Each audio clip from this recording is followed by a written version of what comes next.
chers téléspectateurs, nous sommes le samedi 9 mai 2026 et nous nous retrouvons à notre rendez-vous avec l'émission Grand Angle. Vous connaissez le contour, nous sortons d'une élection présidentielle.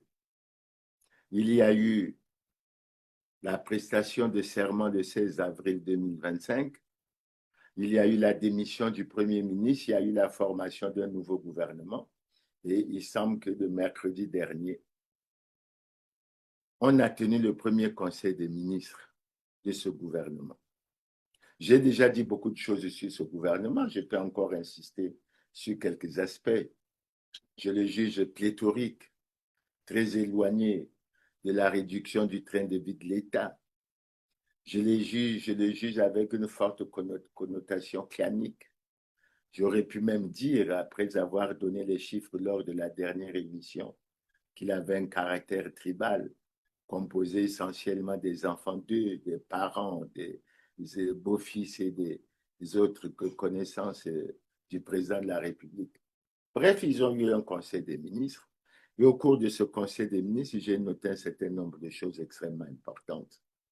La première chose importante que j'ai constatée, c'est qu'ils n'ont nullement fait allusion à leur situation. Quand je parle de leur situation, c'est la non-conformité à la loi du président de la République, c'est la non-conformité à la loi du Premier ministre et la non-conformité à la loi du ministre.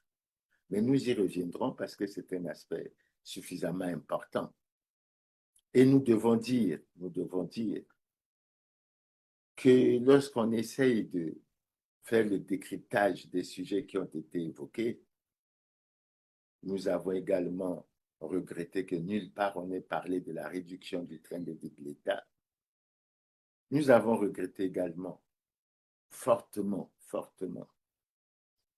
que l'aspect de la misère et de la souffrance du peuple n'a pas préoccupé les membres du gouvernement. Ils ont plutôt voulu insister, parler de l'accélération de la marche vers le développement.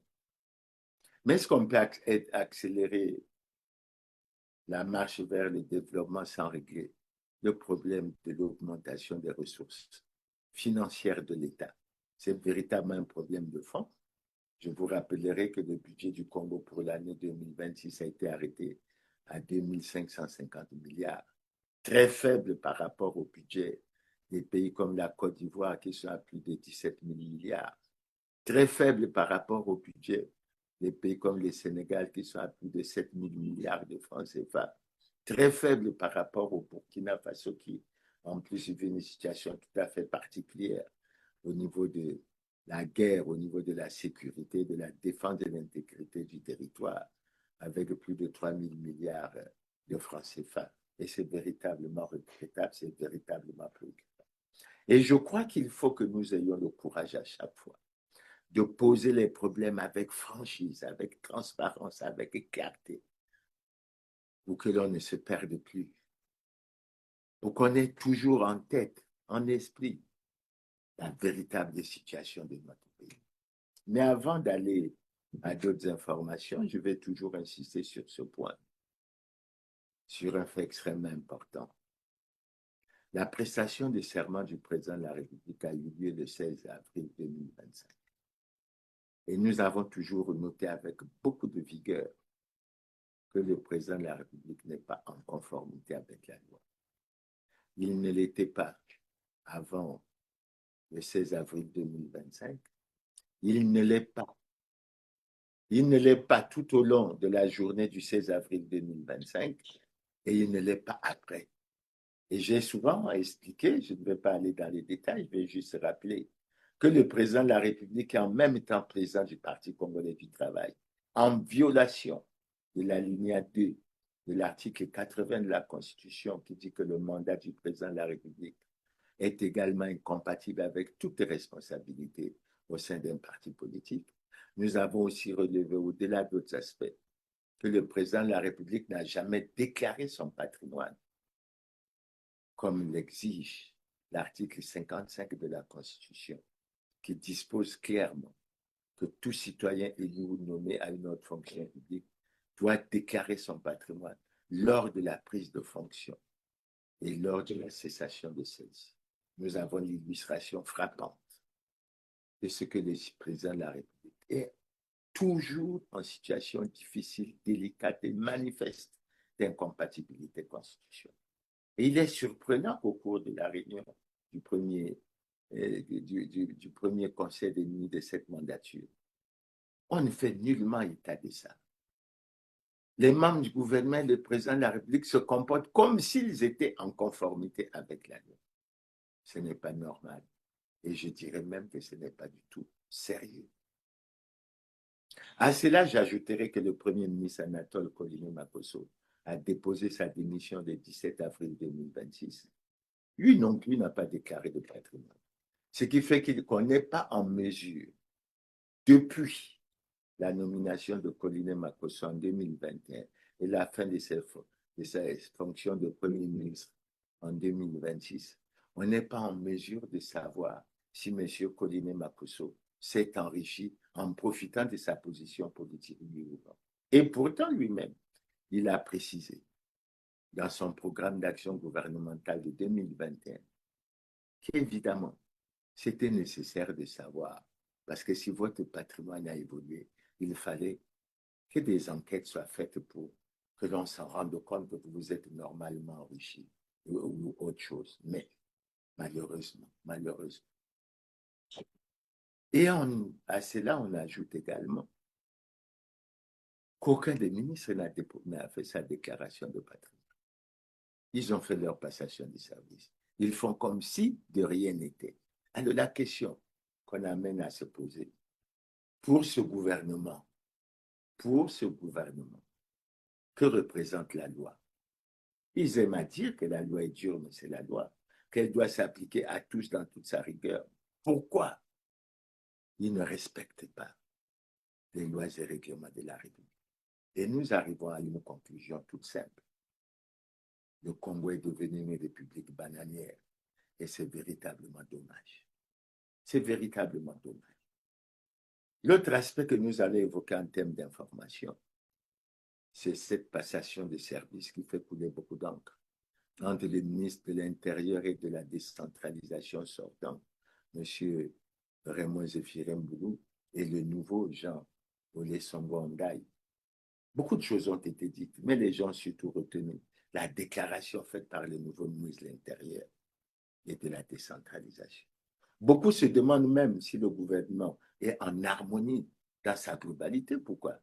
Mais parce qu'on a sorti des documents pour dire que le bilan est globalement positif. La semaine dernière, nous avons lu sur les réseaux sociaux des publications qui faisaient état de la situation au niveau du ministère des Affaires étrangères. Véritablement catastrophique.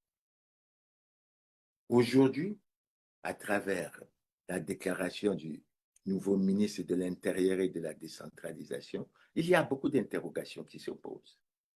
Il y a beaucoup d'interrogations. Pourquoi le pouvoir actuel a voulu faire croire aux Congolais que le bilan était positif, alors que chaque fois qu'on s'intéresse à un secteur, on se rend compte que les choses ne vont pas du tout? Et le ministre de l'Intérieur a dit franchement les choses. Je parlais du nouveau. Il a notamment parlé de la corruption. Il a notamment parlé de l'indiscipline. Il a notamment parlé de l'affaiblissement de l'autorité de l'État. Il a notamment parlé des passe-droits. Bref, il a évoqué toute une situation de la manière dont le ministère de l'Intérieur était géré. Et ce qui apparaît, c'est que le bilan est véritablement préoccupant. En tout cas, je dirais pour moi qu'il n'est pas positif. Il est fortement négatif. Si on ajoute à cela ce que nous connaissons déjà au niveau de l'organisation de l'élection présidentielle de 2026, on dirait que c'est vraiment une situation, je dirais même, dangereuse pour le pays. Je dis bien dangereuse pour le pays. Parmi les aspects que le nouveau ministre de l'Intérieur et de la décentralisation a abordé, il y a cette déclaration forte que les Congolais ont retenue, à savoir que le passeport ne doit plus être un document de luxe. Le passeport, chaque Congolais qui veut Et un passeport doit l'avoir, comme convenu. Mais au Congo, c'est un véritable problème. Et on apprend qu'il y a des étrangers.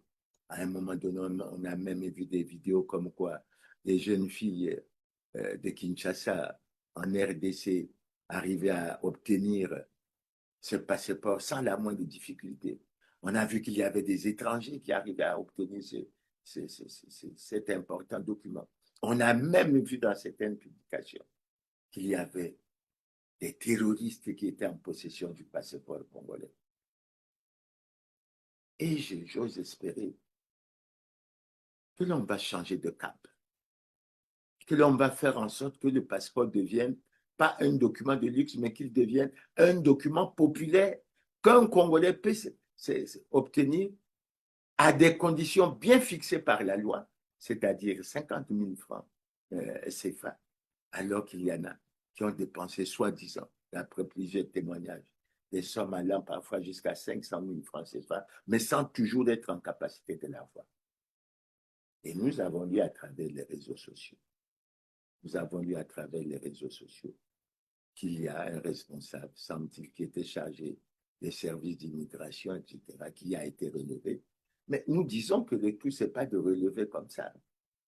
Le problème du passeport au Congo est devenu un problème tellement sérieux, tellement important, qu'il faut qu'une enquête sérieuse, qu'un audit soit réalisé pour que toutes les responsabilités soient établies. Tous les Congolais savent que pratiquement la majorité des fonctionnaires qui travaillent dans ces services se sont, dit-on, terriblement enrichis, ont construit des maisons partout, etc.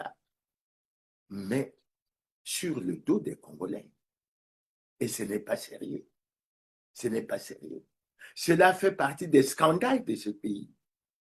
Alphonse Ndongo a d'ailleurs fait une publication où il avait affiché des prix que l'on obtenait par rapport aux fournisseurs de ces passeports. On est surpris de cette mafia installée au niveau le plus élevé, au niveau du ministère de l'Intérieur et de la décentralisation. Donc, en ce qui nous concerne, nous pensons qu'il faut qu'une enquête et que des audits soient faits au niveau de ces services, au niveau de la CID, que des responsabilités soient établies et que des sanctions sévères et exemplaires puissent être prises. Mais nous osons espérer que la décision du ministre de l'Intérieur laisse augurer d'un bel avenir et que désormais, les Congolais n'auront plus de difficultés à obtenir le passeport. Et je crois que ça sera une étape extrêmement importante.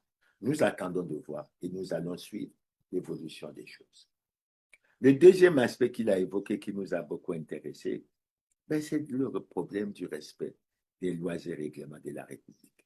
Et il a insisté fortement sur la nécessité et l'urgence qu'il y a pour les travailleurs de la fonction publique, pour les travailleurs de ce ministère, de se conformer toujours et toujours aux lois et règlements de la République, en général et particulièrement à la Constitution. Nous insistons là-dessus, pourquoi? Parce qu'il faut que le ministre de l'Intérieur et de la décentralisation reste sur cette façon de voir les choses. Pourquoi? Mais parce qu'il faut que nous le disions franchement, sans embâche, que le président de la République n'est pas en conformité avec la loi. Je venais de dire tantôt que le Premier ministre n'est pas en conformité avec la loi. De façon générale, les gouvernants ne sont pas en conformité avec la loi. Le Parti congolais du travail n'est pas en conformité avec la loi. Il aurait dû être sanctionné, il ne l'est pas. Et nous osons espérer que le nouveau ministre de l'Intérieur et de la décentralisation, qui prône la rigueur, va veiller à ce que les dispositions de l'article 31 de la loi 20-2017, du 12 mai 2017, soient respectées, à savoir qu'en cas de violation des lois en vigueur par tout parti politique ou groupement politique ou de troubles à l'ordre public, le ministre chargé de l'administration du territoire suspend par voie d'arrêté le parti concerné et procède à la fermeture provisoire de ces locaux. La loi est claire. Et comme le ministre veut être rigoureux sur l'application des lois, nous osons espérer que cette loi va s'appliquer au PCT parce qu'il n'y a aucune raison L'autre aspect sur lequel nous voulons attirer l'attention, justement, du nouveau ministre de l'Intérieur,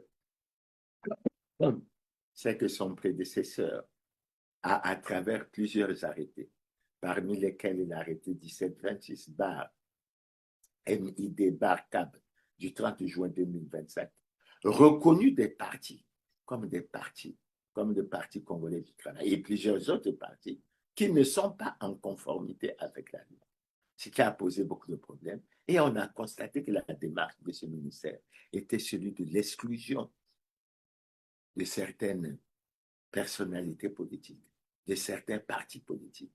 Et ce n'est pas du tout sérieux. Mais dans le cas du PCT, c'est très important. Pourquoi? Parce que lorsqu'on se réfère à l'article 28 de la loi électorale, il est dit clairement que les partis qui ne sont pas légalement constitués ne devraient pas prendre part aux réunions, sinon aux campagnes électorales. Ce qui fait que le Parti congolais du travail n'aurait pas dû prendre part à l'élection présidentielle. Alors, comme il y a cet aspect que nous voulons aborder après, c'est-à-dire celui de la gouvernance électorale, nous voulons rappeler à ce sujet que plusieurs partis ont déclaré qu'ils n'allaient pas à l'élection présidentielle parce que les conditions permissives pour la tenue d'une élection libre, équitable et transparente n'étaient pas remplies. Parmi ces conditions, nous y reviendrons plus longuement, parmi ces conditions, on peut citer l'aspect très important qui dure depuis des années, l'aspect de la mise en place d'une commission nationale véritablement indépendante aux standards internationaux. On peut citer le problème de la maîtrise du corps électoral et de l'établissement des listes électorales fiables que l'on pensait résoudre à travers la mise en place de la biométrie. Malheureusement, cette biométrie n'est toujours pas à l'ordre du jour, alors que c'est depuis 2013 à Tunisie qu'on avait recommandé l'établissement des cartes biométriques avec photo. Dans la même veine, on n'a jamais été capable de prendre un texte fixant le plafonnement des dépenses des campagnes électorales. Mais il y a bien d'autres aspects sur ces aspects de la gouvernance électorale, notamment la révision des taux de cautionnement. Et on nous espérait que cela sera fait rapidement. Il y a le découpage également, administratif et électoral, sur lequel nous reviendrons. Parce que nous avons noté, par exemple, que lorsqu'on prend Madjibou, qui a plus de 270 000 habitants, une circonscription, Makelekele, qui a 270 000 habitants, à 4 circonscriptions. Non, il faut que la justice soit faite et que les choses puissent être. Donc, de ce point de vue, surtout du point de vue électoral, nous avons toujours relevé que la seule élection libre, crédible, transparente et apaisée qui a été organisée dans ce pays est celle qui a eu lieu en août 1992 et qui a vu l'élection du professeur Pascal Lissouba. Toutes les autres élections se sont déroulées dans l'irrespect total des lois et règlements de la République. Et à ce propos, nous tenons à signaler que les mascarades de concertation électorale qui ont eu lieu depuis 2009 à Brazzaville jusqu'en 2026 à Djambala n'ont en rien amélioré la gouvernance électorale. D'ailleurs, il faut le signaler, les recommandations qui ont été prises n'ont jamais été mises en application, et pour cause. Donc, nous pensons, et je crois qu'il faut qu'il y ait le débat, parce que nous allons terminer sur un aspect extrêmement important, c'est celui du Conseil national du dialogue, qui a été institué par les articles 227 et 228 de la Constitution comme organe de concertation, d'apaisement, de recherche de consensus entre les forces vives de la nation sur les grands problèmes politiques d'intérêt national. La gouvernance électorale en est un,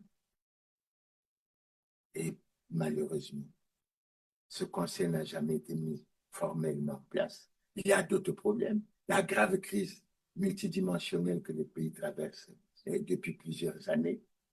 Il y a d'autres aspects, comme sur les problèmes des retraités. Le problème, le fait que le pays en état de cessation de paiement. Donc, il y a plusieurs volets, à notre avis, qui devraient pouvoir être regardés et nous osons espérer que cette fois-ci, avec la rigueur qui semble s'annoncer au niveau du ministère de l'Intérieur et de la décentralisation, que les dispositions soient prises pour qu'il y ait véritablement une mise en œuvre. Maintenant, nous passons à la thématique principale de notre émission. Nous revenons un peu dans l'esprit de ce qui a été dit lors des différentes campagnes et nous allons insister sur ce que le président candidat a déclaré. Il a déclaré au cours d'un meeting qu'il nous faut moraliser la vie publique. Et il s'est écrié honte aux voleurs, honte aux corrupteurs, honte aux corrompus. Et cela nous a fait apparaître une nouvelle fois, de façon claire, que la corruption est un des maillons essentiels de la gouvernance du pouvoir actuel. Et le pouvoir vient clamer haut et fort qu'il faut accélérer la marche vers le développement. Peut-on accélérer la marche vers le développement lorsqu'on tolère les vols, on tolère la corruption, la fraude, le népotisme, le détournement des deniers publics? Comment peut-on expliquer que l'on soit arrivé à cette situation que l'on considère comme véritablement inacceptable? Je dis bien véritablement inacceptable. Et ce n'est pas du tout sérieux. Alors, à notre avis, nous n'avons cessé de dire que le Congo est l'un des pays les plus corrompus du monde. Il fait partie du top 10 des pays les plus corrompus du monde, de l'Afrique surtout. Son indice de perception de la corruption est de 23 sur 100. Et rien, absolument rien, ne bouge sur le terrain. On peut penser aux expériences de l'Arabie Saoudite, on peut penser aux expériences de l'Angola, on peut penser aux expériences du Nigeria. Mais au Congo, rien, absolument rien ne bouge. Alors, on a lu dans le fameux document relatif à l'accélération de la marche vers le développement qu'il nous faut faire des efforts pour que nous arrivions à mobiliser chaque année près de 5 000 milliards de francs CFA. Alors, lorsque je l'ai dit avec beaucoup de regrets. Pourquoi je l'ai dit avec beaucoup de regrets? Parce qu'en 2010, le budget du Congo était de 2835 milliards. Budget le plus élevé des pays de la zone franc hors la France. Celui de la Côte d'Ivoire était de 2627 milliards. En 2026, le budget de la Côte d'Ivoire affiché est de 17 350 milliards. Celui du Congo est de 2550 milliards. Quelle honte, quelle régression. Comment nous pouvons expliquer cela? Mais l'explication est simple. Les gouvernants ont favorisé les vols, les détournements des deniers publics, la corruption, la fraude, etc. Ce qui fait que l'argent ne rentre pas dans les caisses de l'État. Mais il y a comme un système de redistribution, de répartition de la richesse nationale qui est fait et ce n'est pas du tout normal. Comment on peut avancer? Comment on peut avancer dans ce cadre-là?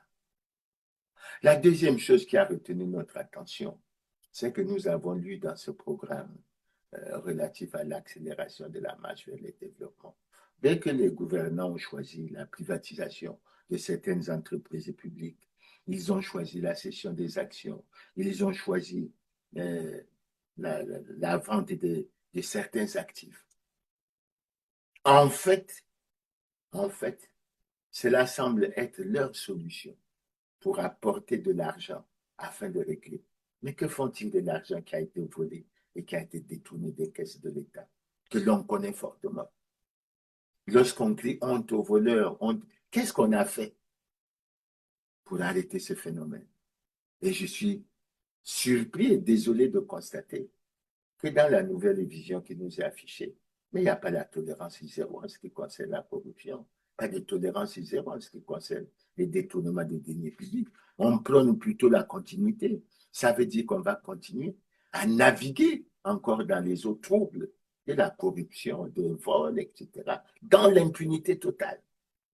Et à notre grande surprise, les responsables des scandales et crimes économiques et financiers sont même protégés par les gouvernements. Où va le Congo? Où allons-nous? Et c'est véritablement triste. C'est d'autant plus triste qu'il suffit de se référer à un certain nombre de déclarations qui ont été faites par les chefs d'État.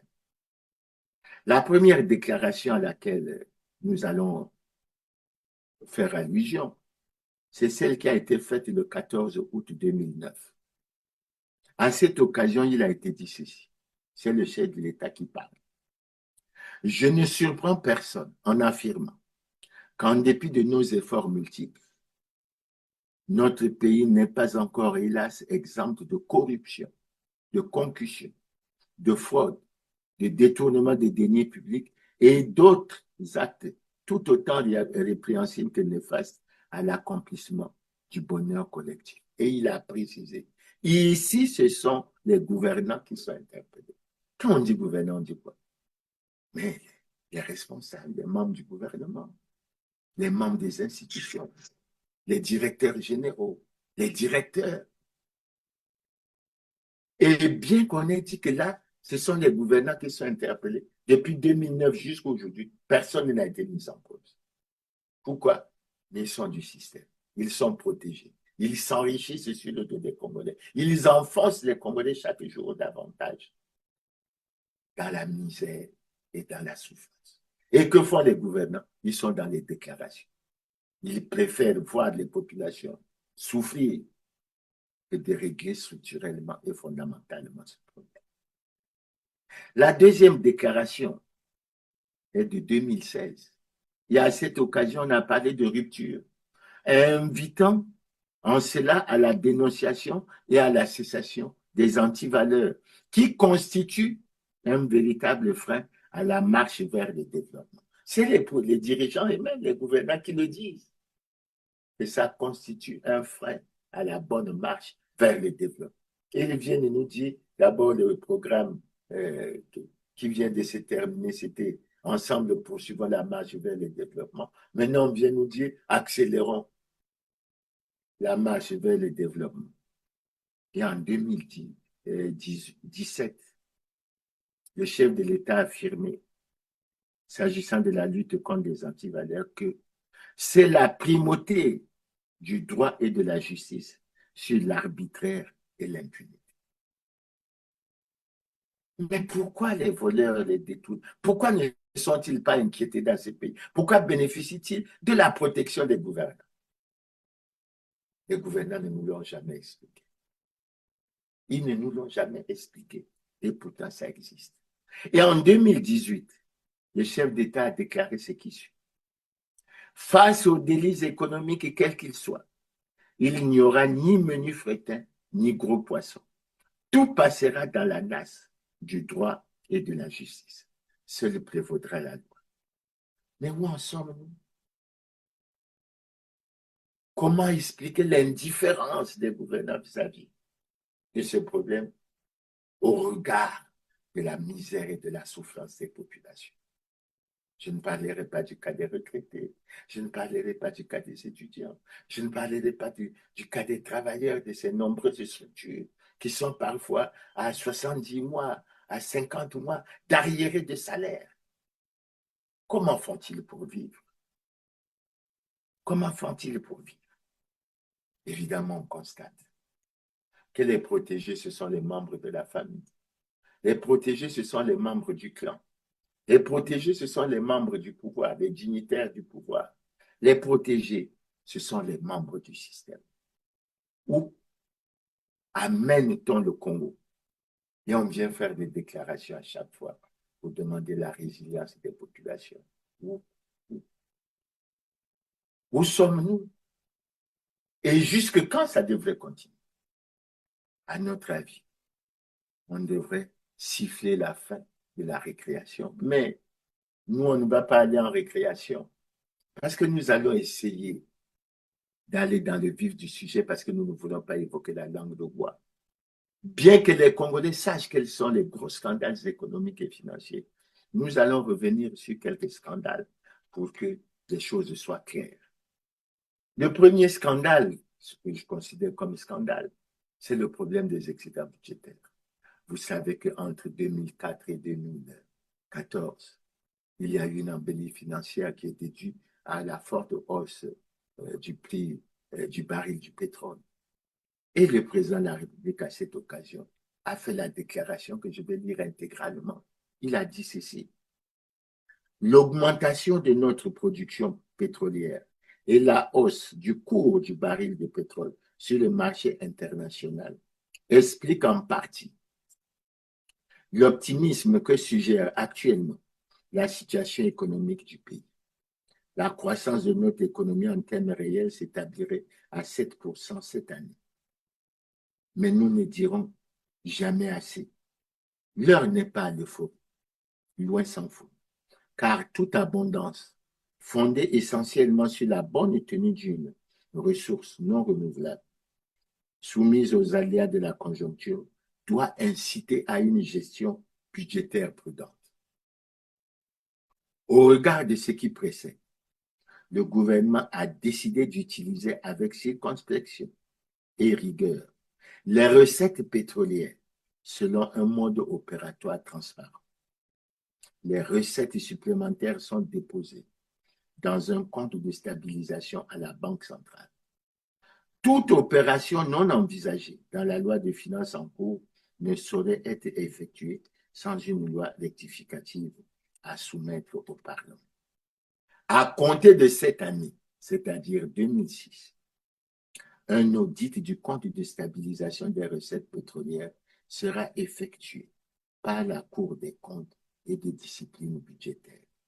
Le rapport y relatif sera rendu public.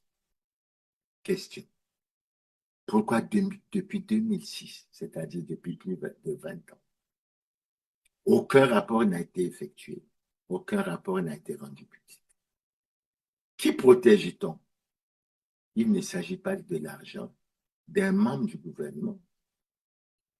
Il ne s'agit pas de l'argent d'un gouvernement. Il s'agit de l'argent du Congo.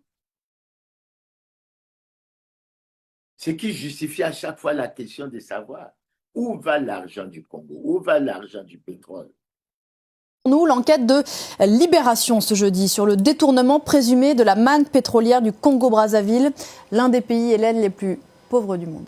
Des centaines de milliers d'euros, de millions d'euros évaporés dans ce qui s'apparente au pillage de tout un pays où le revenu moyen par habitant n'atteint pas 5 euros par jour.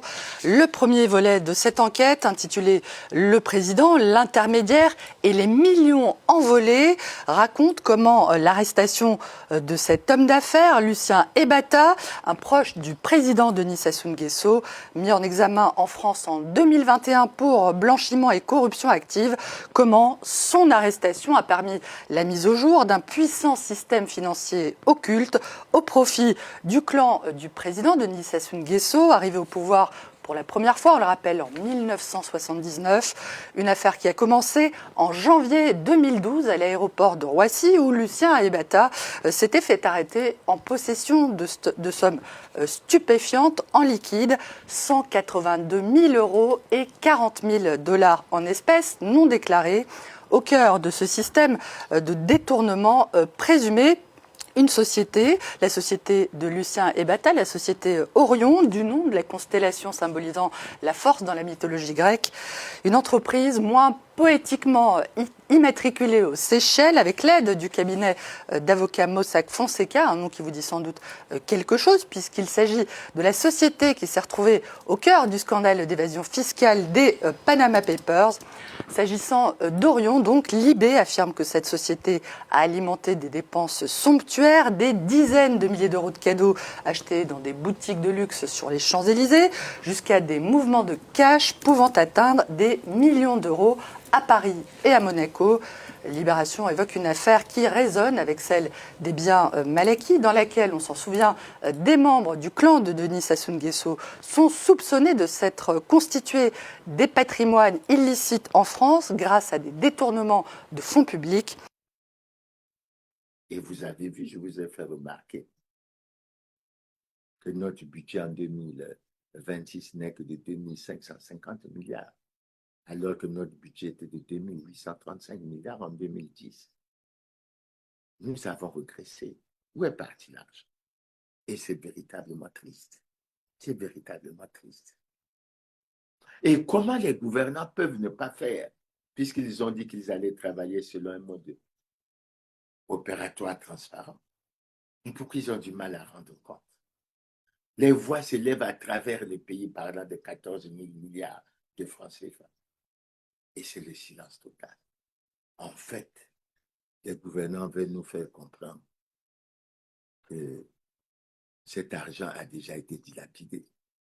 Mais comme il a été déposé dans un compte de stabilisation à la Banque centrale, on peut en faire le point. Et il est temps d'en faire le point, parce que les Congolais veulent sortir de la misère et de la souffrance qu'ils connaissent actuellement. Ça ne devrait pas perdurer. Alors à l'époque, je dis à l'époque, en 2023, des organisations de la société civile préoccupées par ce problème ont déposé plainte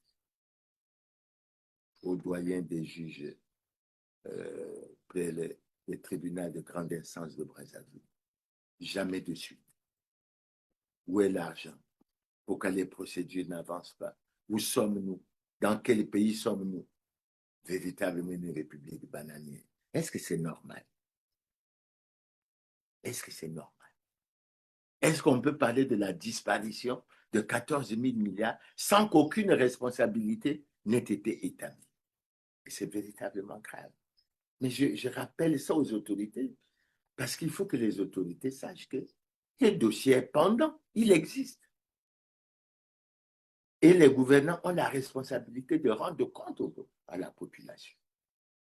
Ça, c'est le premier dossier, parce qu'il y en a beaucoup. Le deuxième dossier, malversation financière au Fonds de soutien de l'agriculture. Alors là aussi, c'est le président de la République qui, dans son message sur l'état de la nation en 2017, avait annoncé que des sommes importantes avaient été débloquées pour le secteur de l'agriculture, mais pour des résultats mitigés. Et suite à cette annonce, le procureur de la République a réagi avec promptitude et il a instruit le directeur général de l'assurance du territoire de mener une enquête pour essayer de faire comprendre les raisons de ces dysfonctionnements. La direction générale de l'assurance du territoire a fait son travail. Elle a abouti à un rapport, elle a publié un communiqué en avril 2018. Et dans le rapport, elle faisait apparaître clairement que des Congolais avaient obtenu des prêts, des crédits auprès du Fonds du soutien à l'agriculture et qu'ils n'ont jamais daigné le rembourser.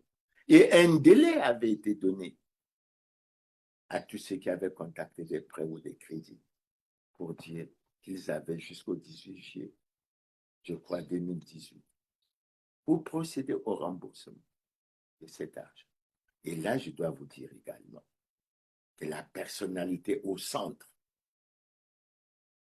de cette affaire, c'est le ministre Pierre Mabundu, actuellement, je crois, l'un des membres du bureau politique du PCT et qui est revenu au gouvernement sans que la lumière sur cette affaire-là n'ait été faite.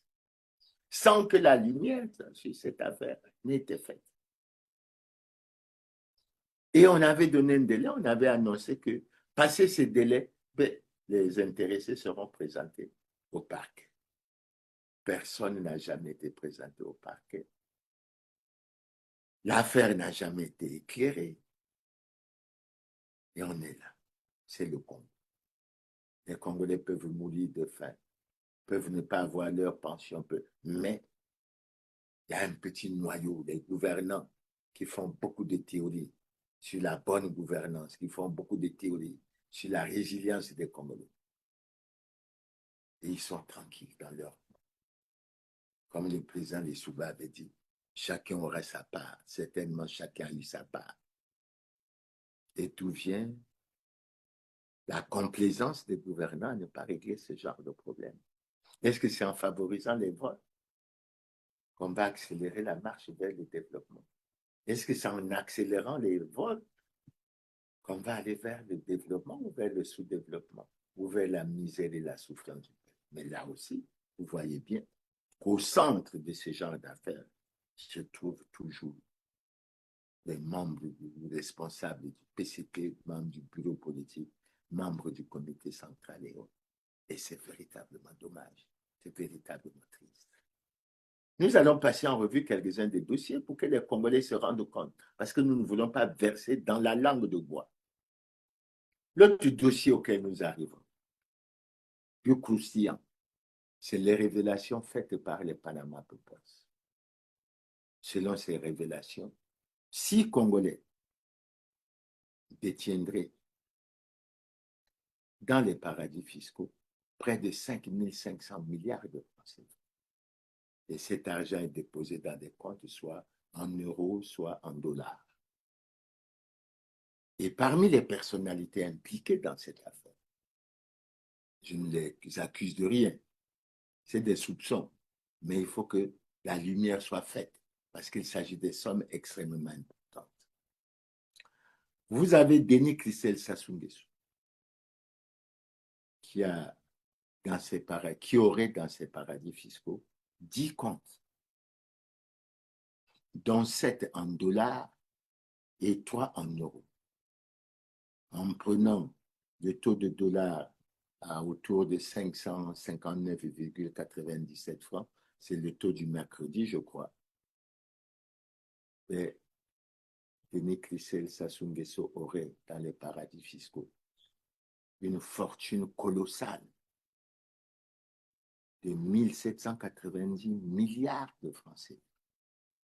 Je dis bien 1790 milliards de francs CFA. Pratiquement plus de la moitié du budget du Congo de l'année 2026. Nous avons Rodolphe Adada, qui aurait 4 comptes, dont un en euros et 3 en dollars, pour une coquette somme de 451 milliards de francs CFA. 451 milliards de francs CFA. Vous avez ensuite Jean-Bruno Richard Itois, qui dans 2 comptes en dollars aurait la coquette somme, fortune de près de 19 milliards de francs CFA. Vous avez en fait ensuite Jean-Jacques Bouillard, qui aurait dans près de 10 comptes la coquette somme de 2011 milliards de francs CFA. Vous avez Gilbert Ondongo, qui dans 5 comptes aurait globalement la coquette somme de près de 694 milliards de francs CFA. Vous avez Lucien Ebata, qui a été impliqué dans son autre scandale, qui a fait beaucoup de bruit sur la place de Paris, qui aurait dans ses comptes près de 296 milliards de francs CFA. Ces Congolais sont très heureux, ils sont bien riches. Mais peuvent-ils expliquer l'origine et la traçabilité de leur fortune? Les gouvernants peuvent-ils rester silencieux devant ce genre de situation? Est-ce qu'il est normal que la justice congolaise n'ouvre pas d'informations? Je ne dis pas, je ne fais pas peser des soupçons de vol ou quoi, mais est-ce qu'il est possible que la justice puisse rester silencieuse? Et nous les disons pourquoi? Mais parce que si vous épargnez ou si vous gagnez, je dirais si vous gagnez 1 milliard de francs CFA par mois, et je ne crois pas qu'il y ait beaucoup de gens au monde qui puissent gagner, surtout des Congolais, membres du gouvernement, qui puisse gagner 1 milliard de francs CFA par mois. Mais si c'était le cas, si vous gagnez 1 milliard de francs CFA, à la fin de l'année, vous avez 12 milliards. À la fin de 10 ans, vous avez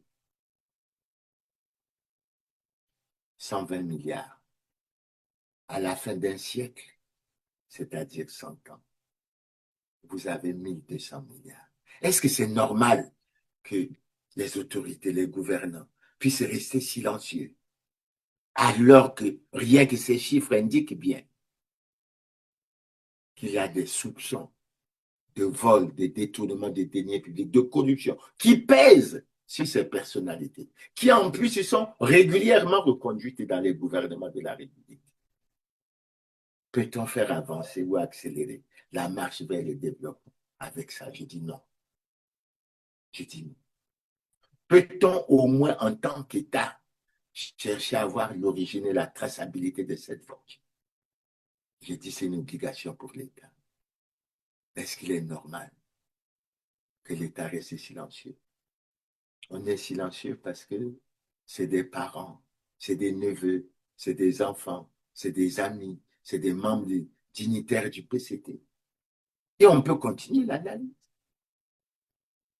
Si en gagnant 1 milliard ou en épargnant 1 milliard, au bout d'un siècle, vous aurez mis de côté 1200 milliards, comment est-ce que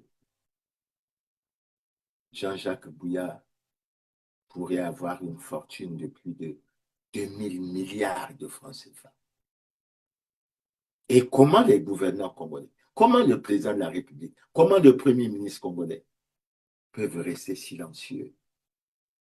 Et on vient nous dire qu'on va chercher l'argent, on va privatiser, on va vendre des actions, on va céder des actifs. Ça veut dire quoi? Ça veut dire quoi? Maintenant, si je raisonnais par rapport, par exemple, au salaire, si je raisonnais par rapport au salaire, le premier ministre au Congo, parce qu'il n'y a pas de texte qui l'indique, mais d'après certaines opinions, le premier ministre au Congo gagnerait 25 millions de francs CFA par an. Ce qui veut dire qu'au bout d'un an, il gagne 300 millions de francs. 300 millions de francs. Au bout de 10 ans, il a 3 milliards. Au bout d'un siècle, s'il est premier ministre pendant un siècle,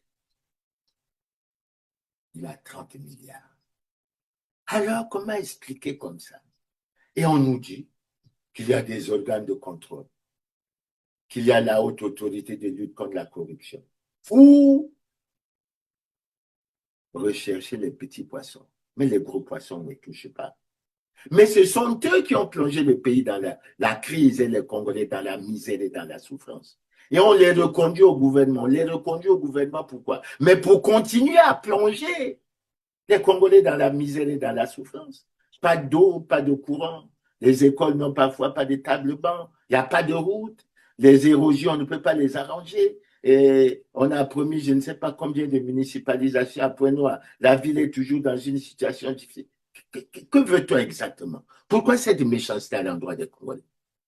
Cet argent n'est pas l'argent des parents de ces gouvernants. C'est l'argent du Congo.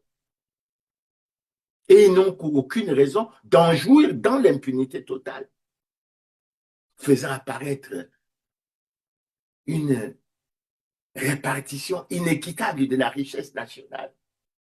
Parce qu'il suffit qu'on vous dise que, à cela on peut ajouter que le SMIC, le salaire minimum interprofessionnel garanti, est de 70 400 francs.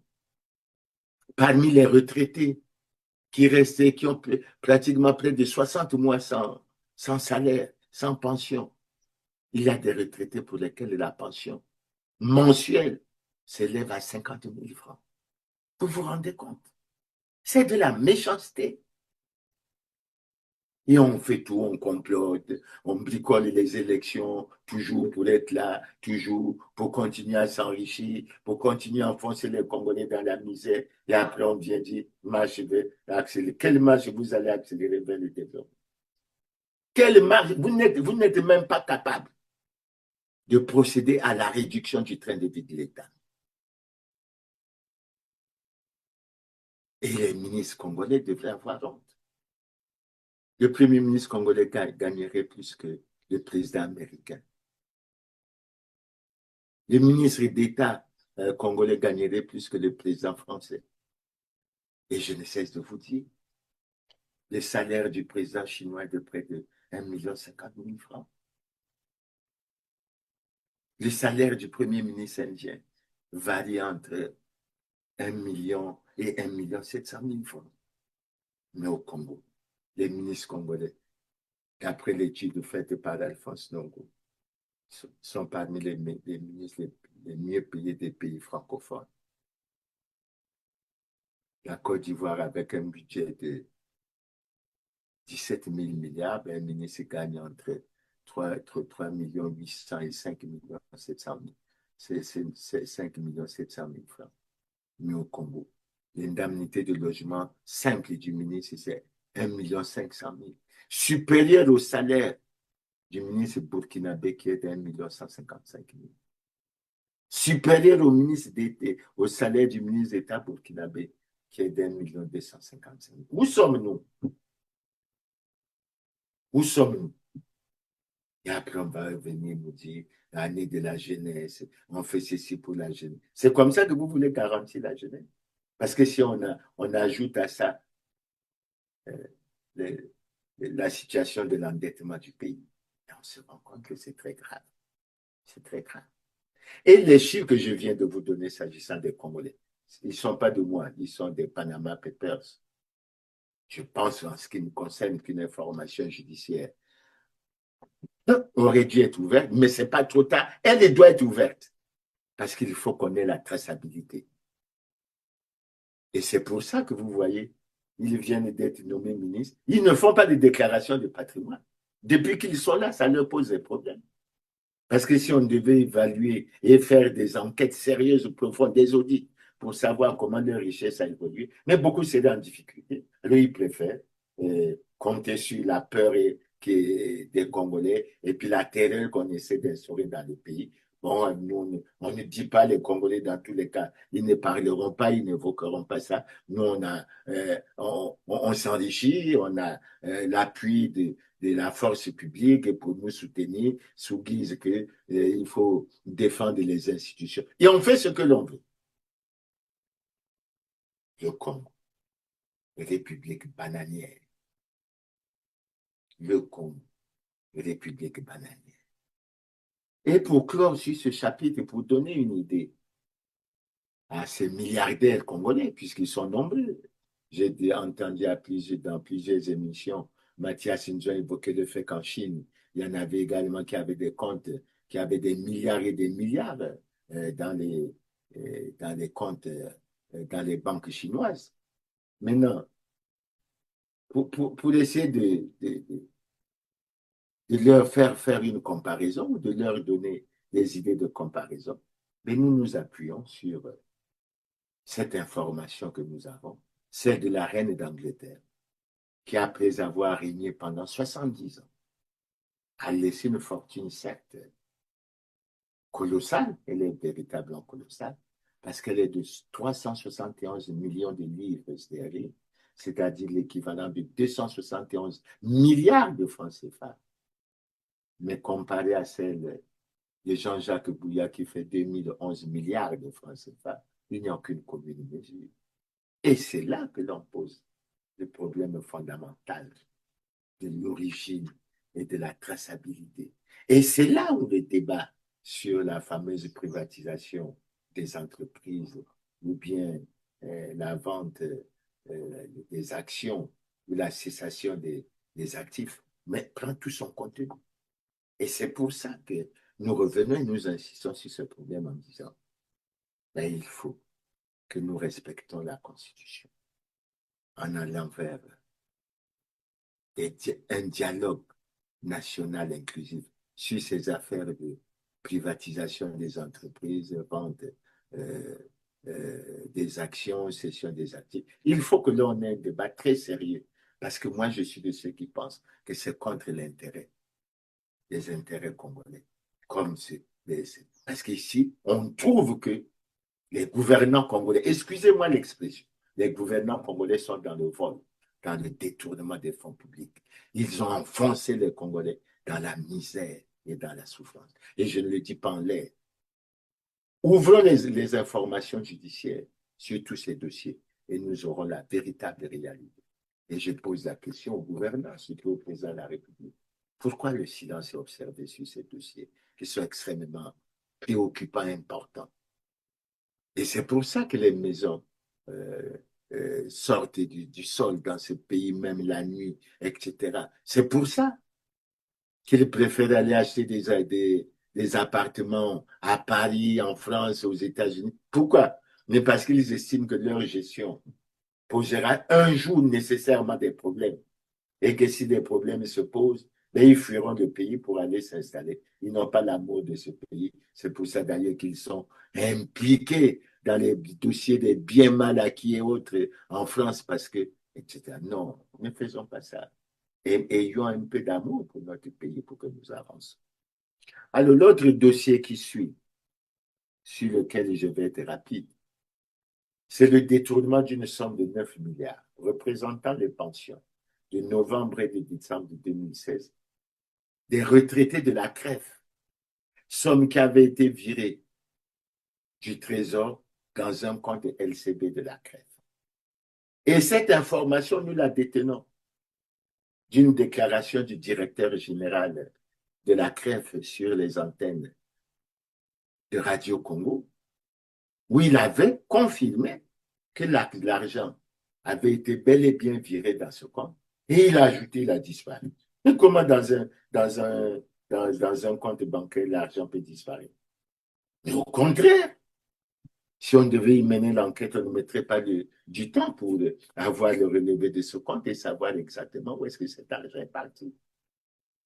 Et pendant ce temps, les retraités sont dans la misère, ils sont dans la souffrance. Que cherche-t-on?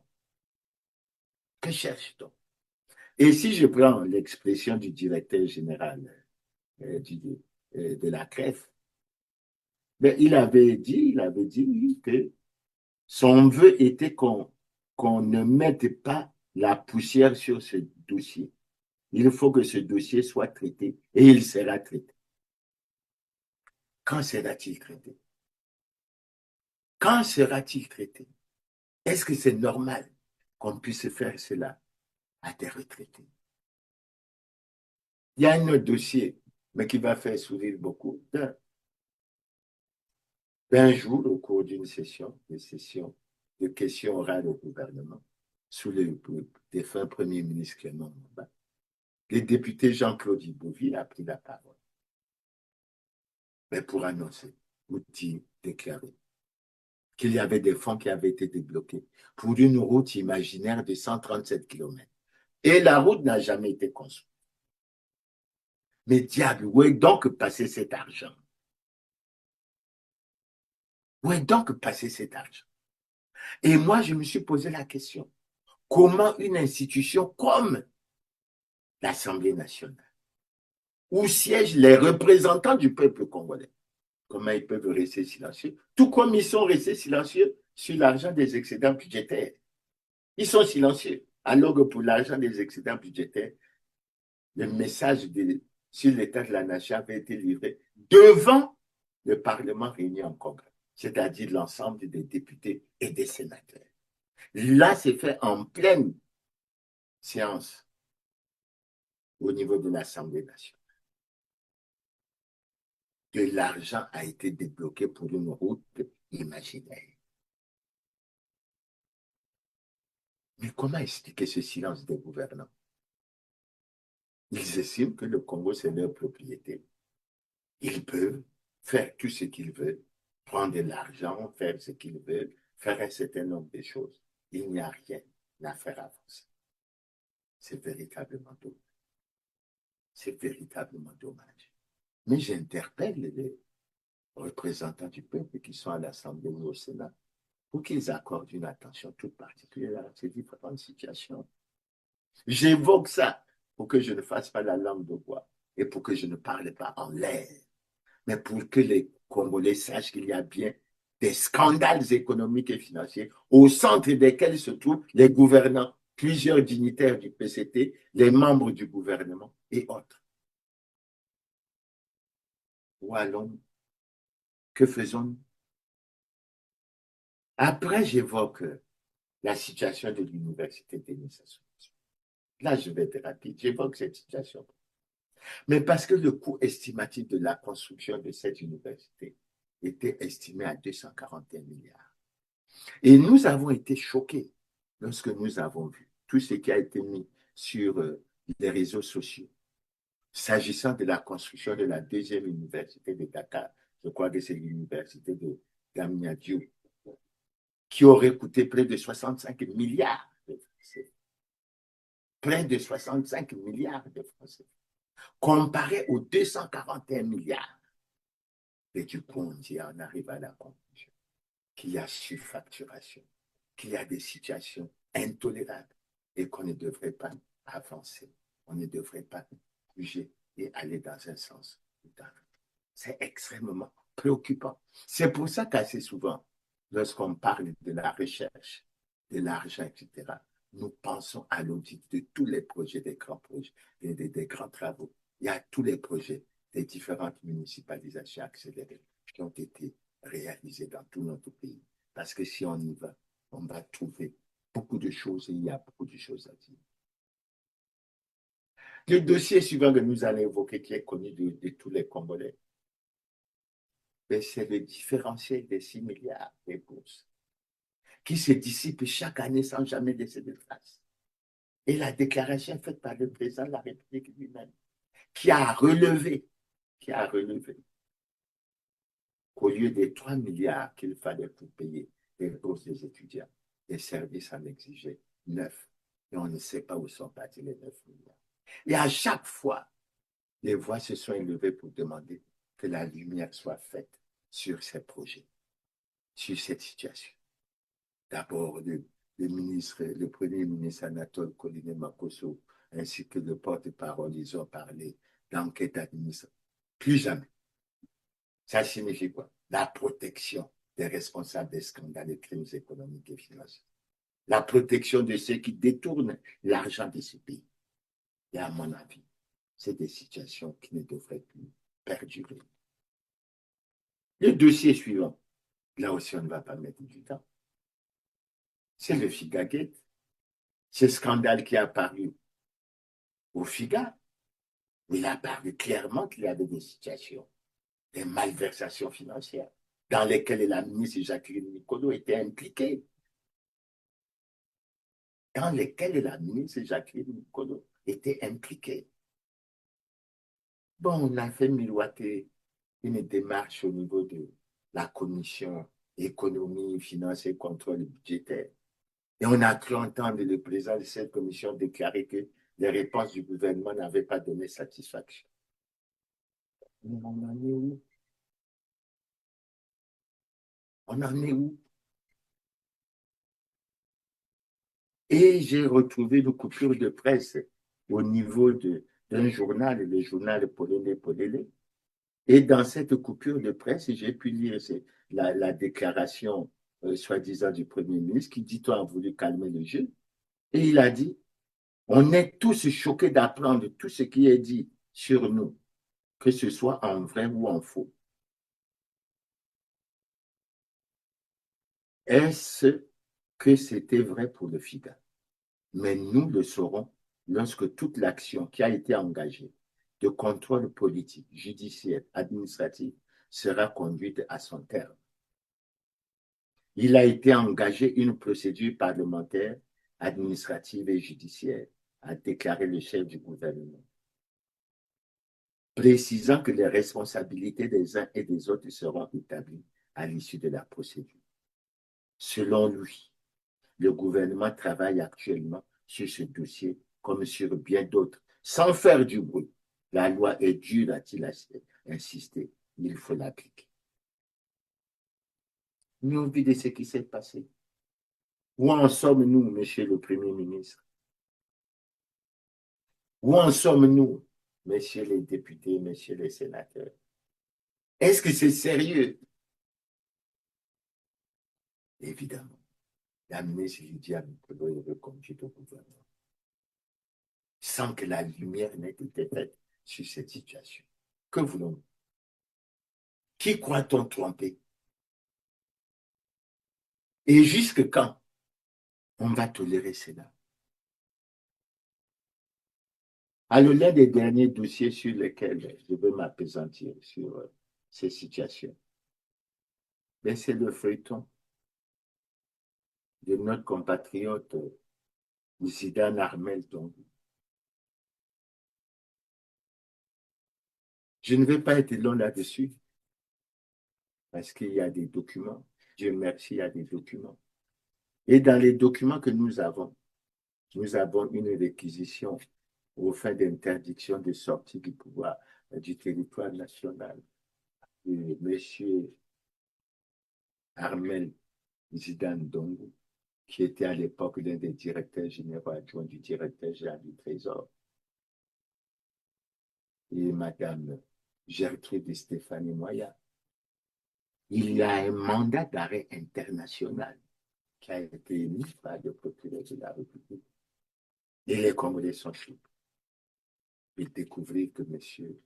Dongo Zidane est membre de l'équipe de campagne du président Sassou dans le département de l'Anima, de l'Ankenya-Anima.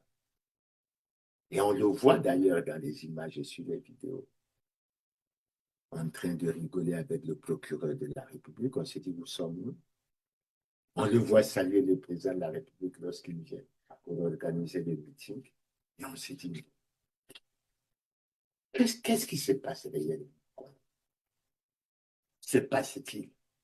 Est-ce qu'on peut rester silencieux devant ce genre de situation? Est-ce qu'on peut rester silencieux? Mais alors, pourquoi avez-vous émis une réquisition au fait d'interdiction de sortie du territoire national? Pourquoi avez-vous émis un mandat d'arrêt international en évoquant les faits de soupçons de détournement de deniers publics? Et après, les personnes ne sont pas inquiétées. Non, ce n'est pas sérieux. Ce n'est pas sérieux. Et il faut fondamentalement revoir ces choses-là. Alors, le dernier dossier sur lequel je vais revenir, mais j'y tiens assez souvent, je suis revenu là-dessus.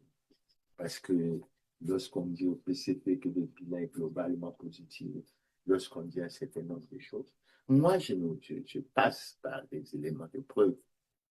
Et je me base sur la situation évoquée, sinon les vidéos de Laurent Sokoko dans lesquelles il a fait des révélations terribles. Ce n'est pas que je veuille remuer le couteau dans la plaie, mais parce que les gouvernants ne doivent pas rester silencieux devant ce genre de problème. Les gouvernants ne doivent pas rester silencieux devant ce genre de problème. En fait, je ne reviendrai pas sur la déclaration qui a été faite par Dimitri Sassou-Nguesso, mais les Congolais la connaissent. Je lis cette affaire avec celle qu'a connue Jean-Marie Michel Mokoko lorsqu'il a annoncé sa candidature à la présidence de la République le 9 février 2016. Lorsqu'on a fait circuler une vidéo d'abord sur les réseaux sociaux, après sur les médias officiels. Et on a fini par arriver à la condamnation de Jean-Marie Michel Mokoko pour 20 ans. Et il est en train de purger sa 10e année. La question que je pose au gouvernement, mais lorsqu'on lit la Constitution du Congo, il est dit que tous les Congolais sont égaux devant la loi. Personne ne doit être favorisé, défavorisé, etc. Mais pourquoi il y en a qui pensent être à l'abri de la justice? Le cas de Denis Christel Sassou Nguesso est un cas frappant. Mais ce n'est pas parce que le président Sassou est président de la République qu'il l'a nommé comme ministre qu'il est à l'abri. C'est un Congolais comme tous les autres. Et ce genre de situation favorise les frustrations, les rancœurs. Il n'est pas normal de vivre ce genre de situation. En ce qui me concerne, Je considère ce dossier pour l'un des dossiers qui doit être suivi par les gouvernants. J'ai été heureux de suivre le ministre de l'Intérieur qui a dit qu'au niveau de la CID, il faut que tous ces dossiers suivent leur cours, mais il faut que ces dossiers-là soient suivis. Il faut que ces dossiers-là soient suivis. D'autant qu'il s'agit, dans le cas d'espèce, en plus d'un membre du bureau politique du Parti congolais du travail, qui donne une appréciation sur le bilan de la gestion du président Sassou, qui est son père. Et cette appréciation mérite d'être comprise par l'ensemble des Congolais. Par l'ensemble des Congolais. Et ce n'est pas du tout normal. Ce n'est pas du tout normal. Alors, lorsqu'on a fait le tour de toutes ces questions, on dit au gouvernant, vous avez crié honte aux voleurs, honte aux corrupteurs, honte aux corrompus. Les Congolais ne veulent pas des cris, les Congolais veulent des actions. Et en la matière, nous avons tenu à exposer ces dossiers, qui ne sont qu'une partie des scandales économiques et financiers du Congo.